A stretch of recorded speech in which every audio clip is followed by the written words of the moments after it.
Oras na para basahin ang problema nga ni Kanay ng mga katrupa nating tuliro at nalilito sa desisyon nila sa buhay. Ito na po ang Tanong Bayong para sa ating shoutout notes. Ayan, okay. Basahin na natin. May mga nagpadala na naman ng kanilang mga issue sa buhay. Dinadamay niyo ba ako?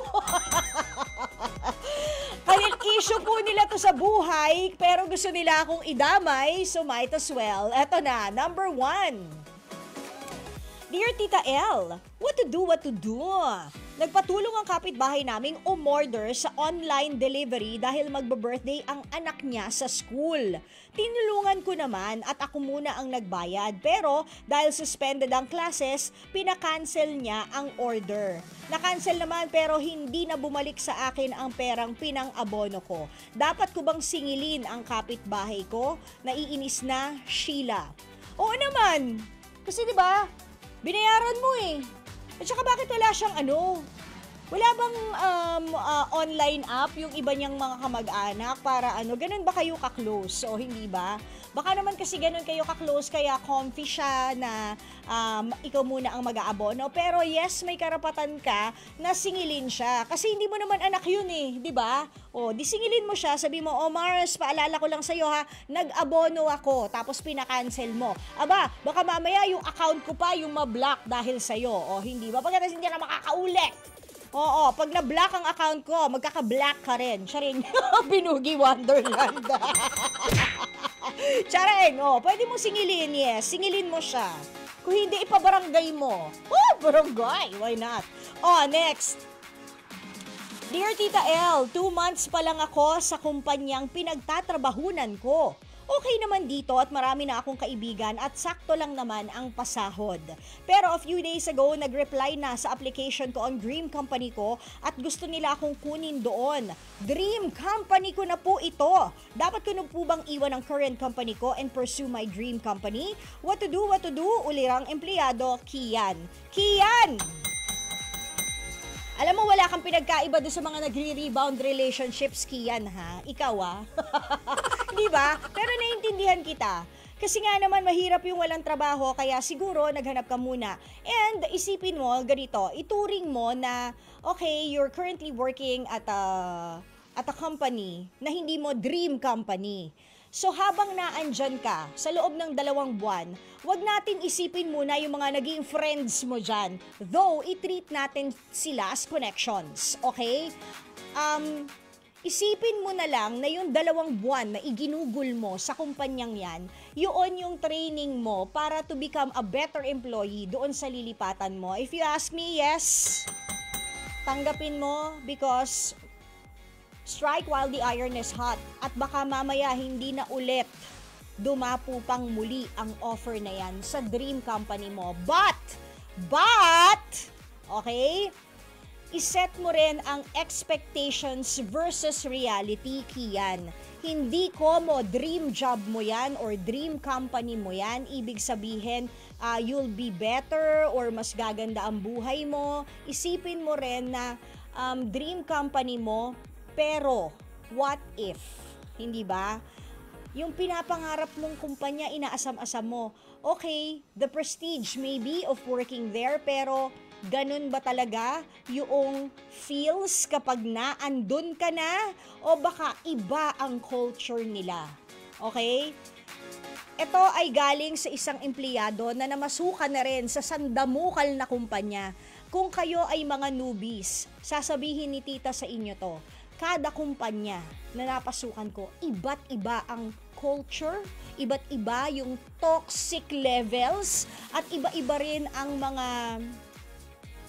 ugali ng mga makakatrabaho mo. Well, sabagay, sa lahat naman ng mga companies may mga ganyan, pero kanya-kanya kasi ng kultura at ng toxicity level na yan. So, Kian, kung lilipat ka sa dream company mo, yes, maganda yan.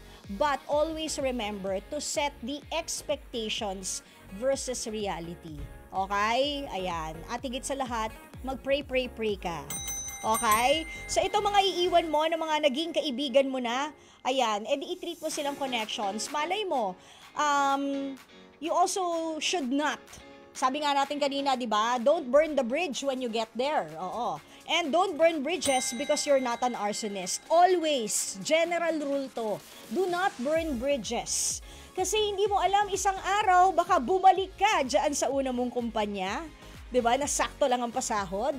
Hindi mo alam na baka mamaya yung mga boss mo dyan ay maging boss mo rin sa dream company mo o yung mga ibang mga katrabaho mo na naging kaibigan mo ay mas mataas pa ang posisyon paglipat sa dream company mo. Okay? So, never burn bridges, never burn relationships with employees and bosses na iiwan mo. Okay? Yun lang naman payo ni Tita. O, sana nakatulong sa iyong pagkaulirang empleyado, Kian. Sana sa susunod na pag-shoutout notes mo sa amin, nakalagay na dito, mas ulirang empleyado dahil sa iyo, Kian. Ganon. Ay, you're welcome. You're welcome, iho. Next! Eto na. Teka, sandali. Ay, eto na po yung last, okay? Sabi, Dear Tita L, after 2 failed relationships and after being single for more than 3 years, I believe I finally found the one. Wow! English, ate. This time, ay, narinig yata ako kasi biglang nagtagalog. This time, gusto ko nang mag-work ang relationship na ito at siya na ang maging lifetime partner ko. Tita L, how do you keep the love alive and burning? In love, Kyla. Alam mo, there's actually no secret o walang special formula para dyan. Wala ring magic potion that you concoct para maging perfect yung relationship nyo. But, if you ask me, the main ingredient is yung love and respect nyo para sa isa't isa. And always, siguro sabihin nyo, narinig ko na yan sa ibang artista o narinig ko na yan sa ibang tao. Pero kasi totoo eh. Always put God in the center of your relationship and nothing will go wrong. Kasi kapag naandyan yung love, respect, and God sa mga puso ninyong dalawa, sa puso ng dalawang nagmamahalan, imposibleng hindi kayo magkaayos. O, isama mo na yung understanding, ha? Lagi sanang ganun kayo, di ba? And through good times and bad times, always be on each other's side. Cause that's what friends are for. Charing! Hindi, pero totoo naman yon na kapag nag-away kayo, pilitin nyo pa rin na intindihin ang isa't isa. Kapag nag-away kayo, pag malamig na parehas ang ulo nyo, kung mahilig kayong magsigawan at nabungol-bungol, na bingi-bingi na kayong dalawa sa sigawan ninyo, please, huwag tayong aabot sa pisikalan sana, no? Pero pagkatapos nung galit ninyo, kapag humupa na, mag-usap kayo ng maayos para maging magkaintindihan kayo and mas maging maganda yung takbo ng relationship. Hindi naman komo porket nag-away, ibig sabihin, pangit na agad yung relationship. Sometimes we learn something from these petty fights, from these big quarrels.